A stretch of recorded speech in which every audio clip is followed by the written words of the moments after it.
दोस्तों, ये video option buying trading के पर्पज़ से बनाया गया है।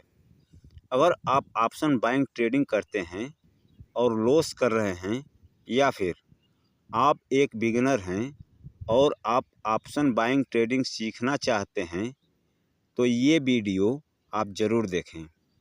इस वीडियो में मैं कुछ बेसिक जानकारी बताने वाला हूँ, जिसके बारे में आपको ज़रूर पता होना चाहिए। चाहे आप मेरा वीडियो देखें या किसी और का वीडियो देखें, केवल आपको ये बेसिक जानकारी ज़रूर पता होना चाहिए। और कुछ पॉइंट बताने वाला हूँ जिनको आपको फॉलो करना ही होगा। इन पॉइंट को बिना फॉलो किए आप तो क्या कोई भी प्रॉफिटेबल ट्रेडर नहीं बन सकता है। दोस्तों, ऑप्शन बाइंग ट्रेडिंग में सफल होना चाहते हैं तो आपको कुछ बेसिक जानकारी ज़रूर पता होना चाहिए। जैसे number 1, candle stick pattern.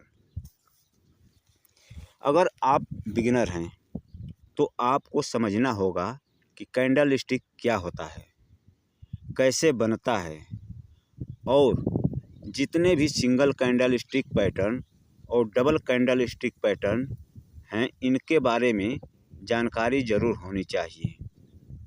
Number 2, support and resistance. दोस्तों, सपोर्ट और रेजिस्टेंस के बारे में आपको ज़रूर पता होना चाहिए कि सपोर्ट और रेजिस्टेंस क्या होता है और कितने प्रकार का होता है। Number 3, trend. दोस्तों, अगर आप बिगिनर हैं तो आपको ट्रेंड के बारे में ज़रूर पता होना चाहिए। बेसिकली ट्रेंड 3 प्रकार का होता है: अप ट्रेंड, डाउन ट्रेंड और साइडवेज। Number 4, indicator. दोस्तों, इंडिकेटर का इस्तेमाल लगभग सभी ट्रेडर्स करते हैं, इसलिए जो भी इंडिकेटर ज़्यादा इस्तेमाल किया जाता है उनके बारे में आपको ज़रूर पता होना चाहिए। Number 5, momentum. दोस्तों, ट्रेडिंग में मोमेंटम के बिना कोई भी ट्रेडर प्रॉफिट नहीं बना सकता है, इसलिए मोमेंटम को समझना बहुत ज़रूरी है। Number 6, call put and premium. दोस्तों, अगर आप एक बिगिनर हैं तो आपको ये समझना बहुत ज़रूरी है कि ऑप्शन चेन में कॉल और पुट क्या होता है, और उसके बाद ये भी समझना ज़रूरी है कि प्रीमियम क्या होता है। क्योंकि जब मैं बिगिनर था तब मुझे काफ़ी दिनों तक ये नहीं पता था कि प्रीमियम का भी चार्ट होता है, और मैं केवल इंडेक्स का चार्ट देखकर ही ट्रेड करता था। Number 7, strategy. दोस्तों, अगर आप ट्रेडिंग सीखना चाहते हैं तो किसी भी प्रकार के ट्रेडिंग में आप बिना स्ट्रेटजी के प्रॉफिट नहीं कर सकते हैं।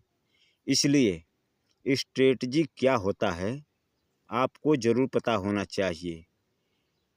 तो ये थे कुछ बेसिक जानकारी। अब हम बात करेंगे कुछ इम्पोर्टेंट पॉइंट के बारे में, जिसे आपको प्रॉफिटेबल होने से पहले और प्रॉफिटेबल होने के बाद भी ज़रूर फॉलो करना चाहिए। तो नंबर 1, स्ट्रेटजी। दोस्तों, स्ट्रेटजी से मेरा मतलब है कि आपके पास ऐसी स्ट्रेटजी होनी चाहिए जिसका रिस्क रिवार्ड रेशियो कम से कम 1:2 का होना चाहिए, ताकि 10 रुपये का लॉस हो तो प्रॉफिट 20 रुपये का हो, ताकि ओवरऑल हम प्रॉफिट में रहें। क्योंकि ट्रेडिंग में आपका लॉस ज़रूर होगा। Number 2, best broker. दोस्तों, बेस्ट ब्रोकर से मेरा मतलब है कि आपका ब्रोकर ऐसा होना चाहिए जिसमें ब्रोकरेज कम से कम लगे और बाय सेल फास्ट हो। मेरे हिसाब से शून्य और धन में ट्रेडिंग अकाउंट होना चाहिए। शून्य में आप ऑर्डर पंच कर सकते हैं और धन में आप चार्ट देख सकते हैं। दोनों का लिंक वीडियो के डिस्क्रिप्शन में मिल जाएगा। आप वहां से ट्रेडिंग अकाउंट खोल सकते हैं। Number 3, paper trading. दोस्तों, आपके पास बेसिक जानकारी हो गई है, बेस्ट स्ट्रेटजी हो गई है, बेस्ट ब्रोकर हो गया है। अब आपको पेपर ट्रेडिंग शुरू करना चाहिए।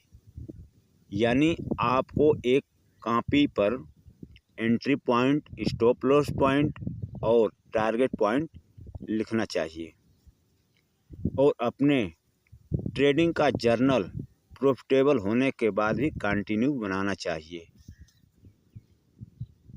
Number 4, stop loss. अगर आप बिना स्टॉप लॉस के ट्रेडिंग करते हैं तो आप कभी भी प्रॉफिटेबल नहीं बन सकते हैं। इसलिए स्टॉप लॉस का इस्तेमाल हमेशा करें। बिना स्टॉप लॉस के ट्रेडिंग कभी ना करें। आपका स्टॉप लॉस परसेंटेज में हो सकता है, पॉइंट में हो सकता है, या फिर एंट्री कैंडल के प्रीवियस कैंडल का लो हो सकता है। Number 5, risk reward ratio. अगर आप एंट्री कर लेते हैं तो आप जितना रिस्क ले रहे हैं, यानी जितना स्टॉप लॉस लगा रहे हैं, कम से कम उसका डबल रिवार्ड लेने की कोशिश करें, नहीं तो ओवरऑल आप लॉस में रहेंगे। Number 6, discipline. दोस्तों, ट्रेडिंग में डिसिप्लिन को फॉलो करना बहुत ज़रूरी है। आप एक डिसिप्लिन बनाएं कि मुझे दिन में 3 ट्रेड करना है तो 3 ही ट्रेड करें, नहीं तो आप ओवर ट्रेडिंग करेंगे और ओवरऑल लॉस में रहेंगे। जब आप इन सभी प्रोसेस को फॉलो कर लेते हैं और आपको पेपर ट्रेडिंग में प्रॉफिट होने लगे, तब आपको रियल मनी से कम क्वांटिटी में ट्रेडिंग शुरू करना चाहिए। Number 7, emotion control. दोस्तों, इमोशन कंट्रोल एक ऐसा पॉइंट है जिसे आप माइंड साइकोलॉजी भी बोल सकते हैं। इसे कंट्रोल करना बहुत मुश्किल होता है। इसी के वजह से हमारा डिसिप्लिन टूट जाता है और हम ओवर ट्रेडिंग करने लगते हैं और रिस्क के हिसाब से रिवार्ड भी नहीं ले पाते हैं। ब्रोकरेज बढ़ता जाता है, जिसकी वजह से हम ओवरऑल लॉस में चले जाते हैं। इमोशन पर कंट्रोल होगा, समय के साथ धीरे धीरे होगा। Number 8, money management. दोस्तों, मनी मैनेजमेंट ट्रेडिंग का एक इम्पोर्टेंट हिस्सा है। अगर आप ट्रेडिंग में लंबे समय तक बने रहना चाहते हैं तो मनी मैनेजमेंट को फॉलो करना ही होगा, नहीं तो आप मार्केट से कभी भी वाइप आउट हो सकते हैं। मनी मैनेजमेंट को आप इस तरह से समझ सकते हैं कि आपको पूरे कैपिटल के 10% से ही ट्रेडिंग करना चाहिए। Number 9, improvement. दोस्तों, ट्रेडिंग में सफल होने और लंबे समय तक बने रहने के लिए अपने ट्रेडिंग को हमेशा इम्प्रूवमेंट करते रहना चाहिए, चाहे आप प्रॉफिटेबल हो या ना हो। दोस्तों, इस वीडियो में मैंने जो भी बेसिक जानकारी बताया है, कम से कम इतना पता होने के बाद मैंने जो भी इम्पोर्टेंट पॉइंट बताया है उनको एक साथ फॉलो करते हुए ट्रेडिंग करेंगे तो ही आप धीरे धीरे प्रॉफिटेबल ट्रेडर बन सकते हैं।